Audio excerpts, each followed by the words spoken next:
רוצה אותך? כן, מי זה שמה? איפה אבא? הנה אבא, הנה אבא.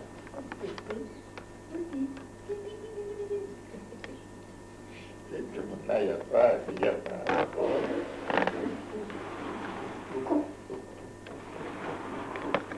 מחי כפיים לעשות את זה. מחי כפיים, ניסה לירושלים, 1, 2, 3, ידיים על הראש. אתה רוצה לעשות לה את השיר שהיא אוהבת? אתה רוצה לשיר לה איזה שיר שהיא אוהבת? אופרייטר. כן. אופרייטר, כן. אז אופרייטר, ונפלת שייטר, פלדה in den Graben, fressen in die Raben, Felder in den Zug, macht der Reiter plups. זה עוד לא ידע. הנה, זה אבא, הנה. שאלה. שאלה. שאלה באה. בוקר טוב. בוקר טוב. התעוררנו. התעוררנו. לא לגמרי. את היף לפני הפה. עכשיו אולי נעשה את החלק של הסוף. לא חשוב. תספר לנו איך נפגשתם והחלטתם להתחתן. תראי, למעשה קשר היה אולי יותר דרך ההורים שלו. אני עבדתי ברפת ואבא שלו, הוא הייתה שפניה אז. לא היה אוכל, ואז גידלו שפנים בשביל לאכול. המון שפנים. כן, זה לא כשר אבל. מה? זה לא כשר. לא כשר, אבל אנחנו, גם הם וגם אנחנו בבית, אנחנו היינו בית חילוני, לא שמרנו על כשרות ולא היה, זה לא הפריע לנו להגיע לארץ ישראל. והוא היה בא תמיד לקחת אצלי אוכל בשביל הזה. והיינו ידידים, והרבה פעמים אני דיברתי גרמנית, הלכתי לאמא ונפגשנו, ואיכשהו, ואחד עבד בדיר, בגידול צוצים, ואני ברפת, אז היה לזה גם כן איזה קשר. וככה נפגשנו, אני יודעת... איזה קשר היה? אני באתי ב-12 הביתה מילדיה בזמן ההמלטות, ומהם אחר ב3 חליבה. נו, היה לו ריח טוב כשהוא היה מגיע מהדיר? לא, לגמרי לא. בגדים האלה הצלחתי לשיר על המרפסת. זה עבודה. כן, בכל אופן, הרקות לא חסרו לנו בבית. כן? והוא היה רומנטי? אני יודעת. רומנטי. אני לא יודע. מעשית. מעשית? לא, אנחנו גם היינו קבוצה, זה שולמית וחבר שלה, הוא גם כן היה יקה, ואיכשהו היינו נפגשים ביחד, והיה עניין של קפה לעשות, שאסור היה בקיבוץ לעשות קפה. למה לא? מה, זה לא, התנועה לא מרשה שכל אחד יעשה לו קפה. זה היה ממש פשע לעשות לבד קפה. בטח, קום חשמלי בחדר, תנור בחדר, לא היה דבר כזה. מי שרצה בחורף היה קר, אז לקחנו מהבנייה לבנים כאלה. על פרימוס היה לנו, זה גם כן היה אסור, אבל פרימוס היה, ושמנו, חיממנו אותם, אחר כך עם עיתונים עטפנו, וזה היה לחמם את המיטה. מיטה והרגליים, וזה היה בצריפים וזה היה קר. הייתה קבוצה של היקב שהיינו נפגשים, הייתה חברה אחת שהיא לא חיה, ארנה, שהיינו באים, אני יודעת, 10 איש, היה לה חדר קטן, ישבו עם כוס תה, מה זה היה דבר, זה היה משהו. אחר כך, כשקצת אנחנו עברנו לדירה הזאת, היה פה עץ הזה, אגוז, ואז היה נפגשים כולם, אני תחת העץ הזה בערבים, זה היה חיים חברתיים מאוד מאוד תוססים. כולם רווקים ורווקות. לא, זה כבר היינו משפחות אפילו, אבל ילדים היו בבתי ילדים, לא היה לנו דאגה עם הילדים, אז הייתה שומרת לילה ואנחנו יכולנו לבלות וזה. כל הכיבוד ומשהו, זה היה על פירות בטיח ותה או משהו כזה, מאוד צנוע, באמת היינו צנועים. סבתא, כשאת פגשת אותו פעם ראשונה, חשבת שיש סיכוי שתתחתנו? חשבת על זה בכלל? לא היה... הייתה התפתחות מתוך חברה, אני יודעת, זה לאט לאט התפתח, זה קשה להגיד, כי אני ידעתי שהייתה לו אישה מקודם, והיא הייתה לגמרי אחרת מה שאני. ואני ידעתי שמרים הייתה גם כן חתונה בלתי לגלית בקשר לעלייה שסיפרנו. לא היו בעיות פשוט. מתי התחתנתם? באיזה תאריך? באיזה תאריך? מתי התחתנו? יש לנו כתובה. 43. לא, זה 43 שכבר רמינו לא טוב. נכון. אז זה משהו. 41. אתם לא זוכרים תאריך נישואים שלכם? אבל זה רשום, יש לי פה ספר. ועשיתם טקס? מסיבה? לא, שום דבר, בקושי קיבלנו חדר, מה את מדברת? אני גרתי עם שני רווקים, עם רווק ורווקה, ואני הייתי, ואז איכשהו הסתדרנו שהם יפנו את החדר, אבל אני יודעת שהיה מנחם, לא רצו לפנות, אז לא הייתה ברירה, הצטרכנו להיכנס בשלושה. בדרך החתונה זה לא היה עניין זה לא היה שום חתונה. אנשים, משפחות צעירות, הם גרו ביחד הרבה זמן, אבל אחר כך כמה פעמים בשנה הזמינו רב, ואז עשו כמה חתונות ביחד. אז אני יודע שהיה צריך להיות גם טבעת אחד, אבל לא היו טבעות.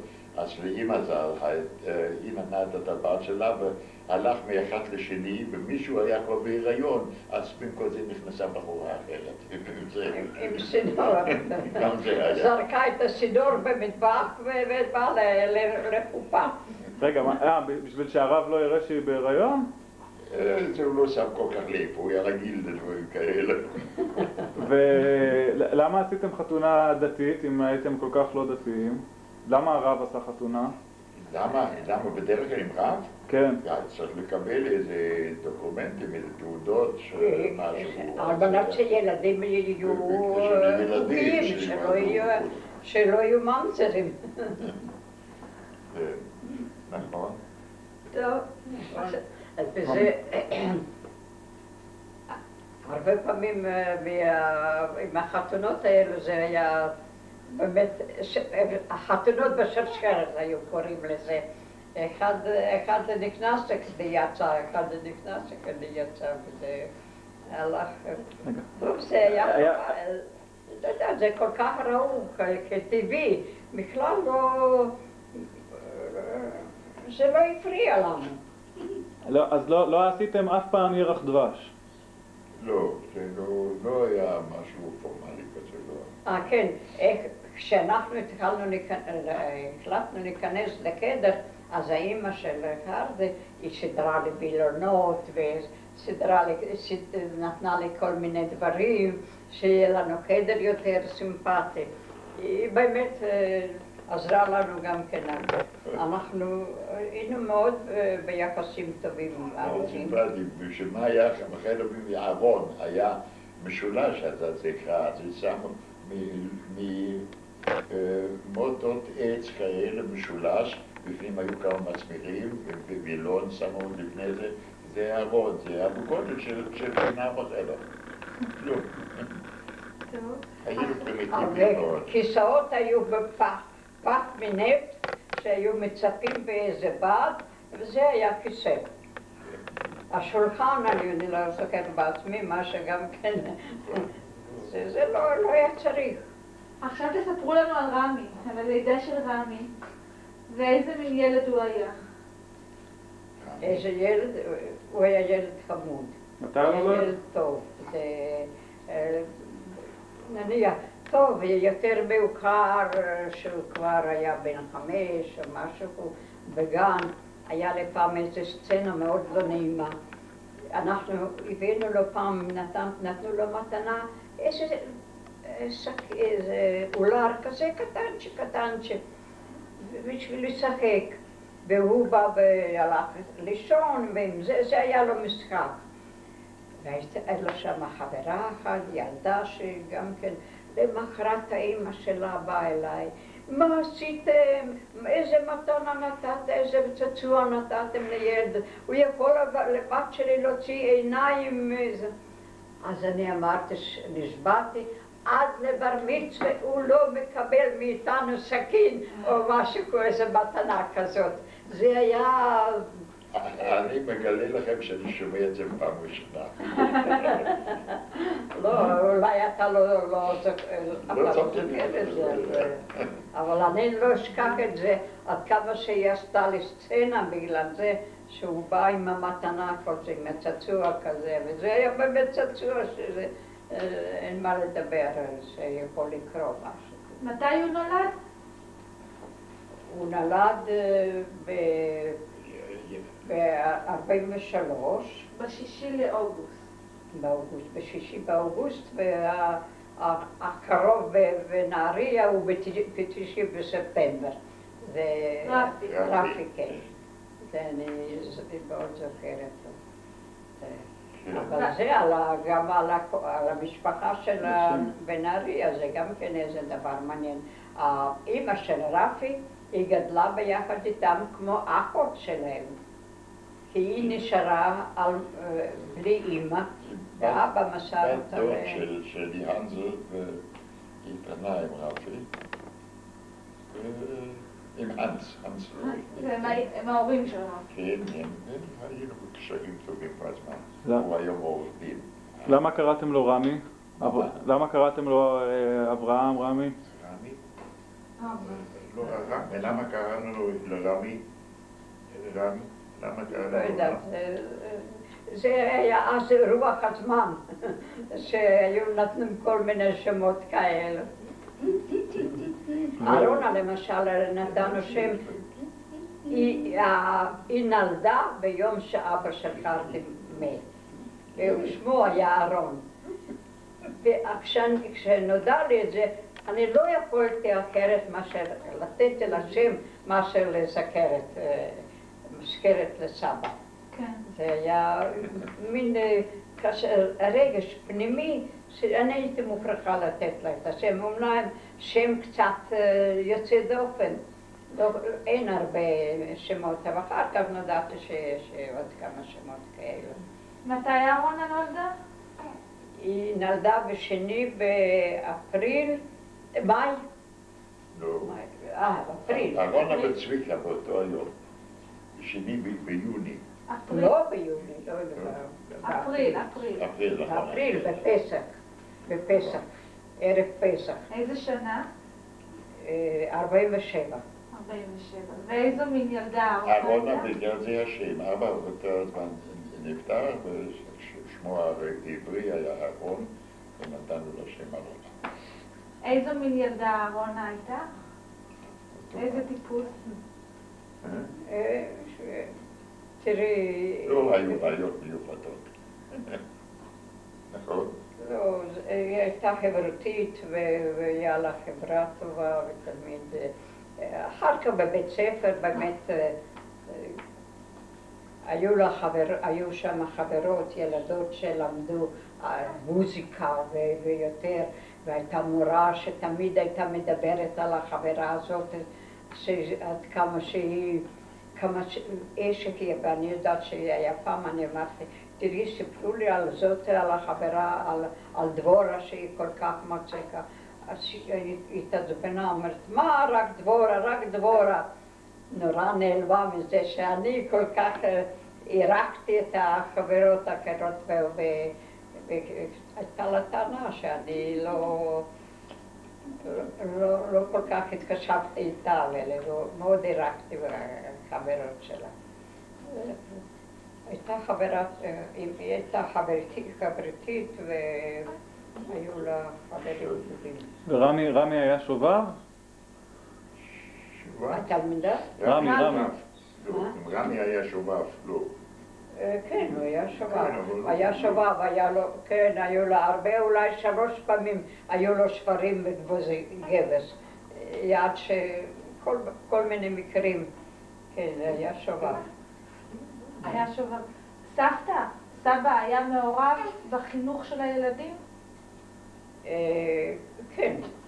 כל טוב מה שיש ילדים זה מהסבא. כן, כן. אבל טוב, למשל בלהכיל או משהו זה לא כל כך. אבל בטיולים, אנחנו עשינו הרבה טיולים, תמיד יצאנו לשדות וזה כן.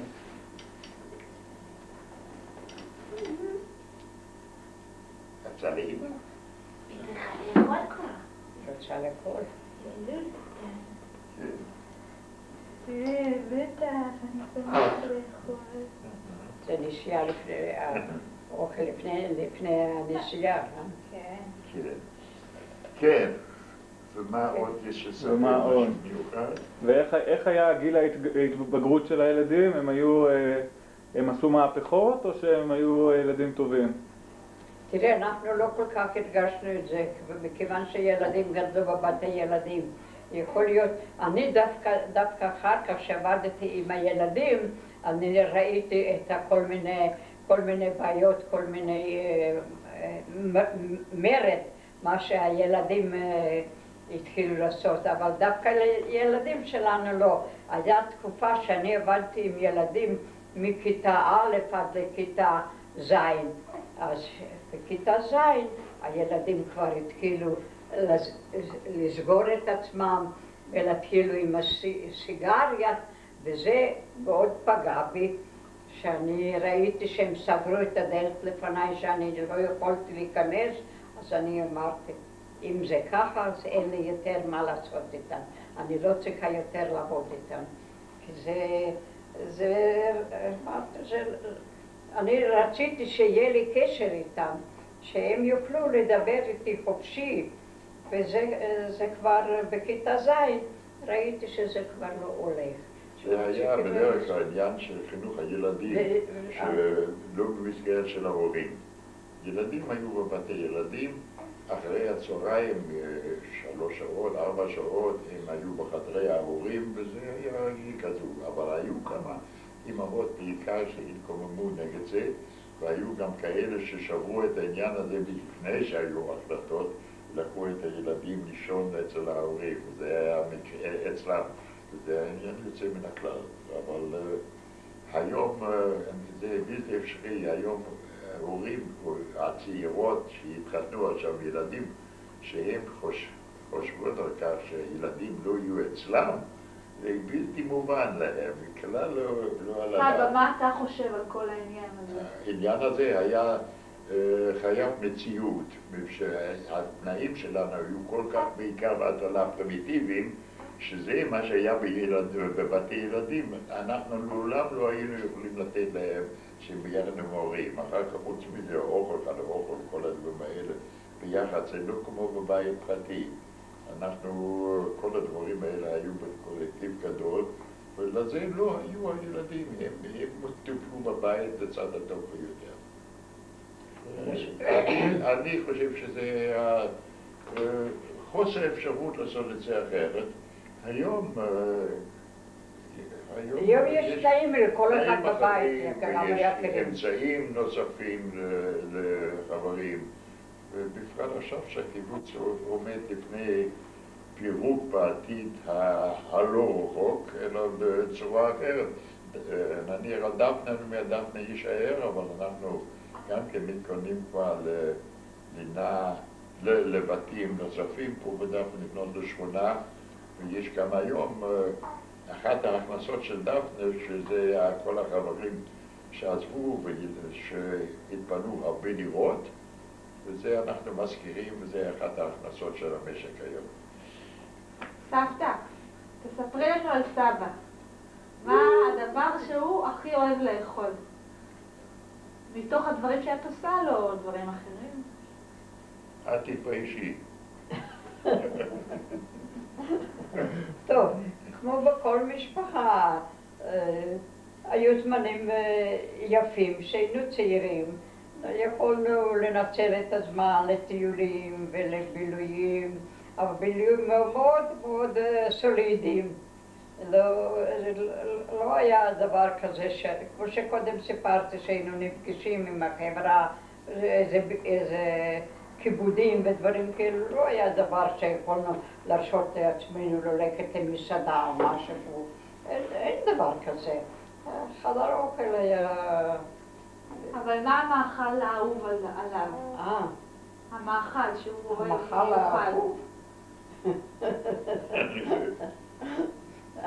זה אף פעם לא קיבלתי בבית, אני ידעתי, אבל פה... מה, אני רוצה לשמוע אני רוצה להגיד לך שהוא עבד בדיר, אז היה קורה לפעמים, אני יודעת, הוא היה מביא איזה טלה. טלה שאני יודעת, זה היה טלה של כמה שבועות, הבשר היה מאוד מאוד טעים וטוב, ואיכשהו אני על הפרימוס ועל הפטיליה הייתי בצדה, זה היה די טעים תמיד. אז זה נקרא קובזיץ, אבל זה לא היינו אנחנו בעצמנו, זה היה לך בקבוצה, זה היה כל... בחדר אוכל היה אוכל מאוד צנוע. למשל, כשהיינו הולכים לכל ארוחת ערב, הילדים, לא, אסור היה לילד להיכנס לחדר אוכל, חס וחלילה. אנחנו הרבה פעמים לא יכולנו שניים ביחד ללכת לכל, כל אחד לחוד, שילדים אי אפשר היה לשיר. אבל הייתה לנו תקופה שהיו לנו שכנים שהיו ילדים באותו הגיל. אז אנחנו היינו משאירים את הילדים עם אותה המשפחה, עם הילדים נשארים לשחק, ואז יכולנו לשדר, ללכת אפילו לכל לבד בחדר האוכל, ביחד בחדר האוכל. באמת היה לנו שכנות טובה, או שהם היו הולכים קודם, או שאנחנו הולכים, וככה שם הסתדרנו. היה לנו כל מיני משחקים לילדים, יודעת, יש לנו עוד עכשיו איזה משחק סיני. ביום. הביום. זה משהו שהם התעסקו בזה, אני אראה לכם את המשחק הזה, זה משהו מיוחד. הם התעסקו, אהבו מאוד לשחק עם זה. סבא, בכל השנים האלה שלא היה הרבה חומר, מה אתה היית עושה בשביל לפנק את סבתא? מה אני? אם רצית לפנק את סבתא, את מרים, מה עשית? מה עשית?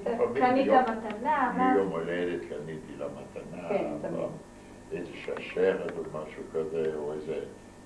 זה יותר זרקה. היו לי גם בירושלים, זה כל מיני טבעות, אז חילקתי גם לסבתא וגם... כן, מההורים היה משהו. ציפורה קיבלה משהו, וזה... לארונה נתתי כל מיני טבעות, אני לא יכולה ללכת בשום דבר, אני מקבלת תקף פה אקזימה. אז אני נתתי לארונה יותר כל טבעות, ואני לא... יש מתנה שנתת לה שהיא אוהבת במיוחד? לסבתא? את עצמי. לא, במיוחד, בדרך כלל היינו מאוד ריאליסטיים במתנות שלנו. אנחנו קנינו תמיד ליום הולדת משהו, דברים שבאמת נחוצים, אבל כשהייתי בחוץ לארץ, עשיתי הרבה מאוד בעניין החרושת, כמה הייתי בהרבה ארצות, ומשם הבאתי כל פעם איזה דברים. אפילו לרון הפעם קניתי בפריז איזה סמלה. כן. נכון, גם לי. אבל גם כן היה מסגרת די צנועה, שלא היינו מפונקים בדפנה, לא היינו לא קפיטליסטים ולא היה הון גדול. אחר כך שכבר התחיל העניין של הפיצויים מגרמניה, אז היה גם כן הוראה מפורשת שפיצויים של דפנה הם עוברים לחשבון נותנים הוראה בבנק שעוברים לחשבון של המשק. אבל זה, לא כולם היו מסכימים, היו כל מיני דברים, אפילו עזב חבר אחד בגלל זה לא יכול להישאר. וזה עד לתקופה מסוימת, אז התחיל לשנות את הדברים האלה, ואז החברים כבר גם שמקבלים את הפיצויים, הם לקחו אצל עצמם, ומאז המצב אצל משפחות שהיום גם, שיש להם לא רק מפיצויים, אלא ירושות מההורים, כל מיני בתים. זה בעיה כללית שבקיבוצים. האי שוויון הוא בלט מאוד מאוד, אבל זה היה ככה הכל בשקט, לא היו דיונים על הדבר הזה. עכשיו זה כלל לא מפריע יותר, שאין יותר חשבון לגבי המשק, הכל מסודר וכל אחד יכול לעשות. זה גם אחד הבעיות. המשק מעביר עכשיו לחברים, לא לוותיקים, לחברים, את יתרות התקציב החודשית שלהם מעביר לבנק. לכל אחד יש חשבון בבנק, ואלה שיש להם פיצויים, אז יש גם כן חשבון בבנק. מזה לפעמים יכולים לתת, אם זה מצטבר לאיזה מתנה. סבתא, יש תוכנית טלוויזיה שסבא אוהב במיוחד? כן. יש תוכנית טלוויזיה שסבא אוהב במיוחד? כן. מה? מוזיקה. אני לא רואה סרט. בגלל זה כל הזמן רק מוזיקה. בגלל זה שאף בטלוויזיה ויש תוכנית של 35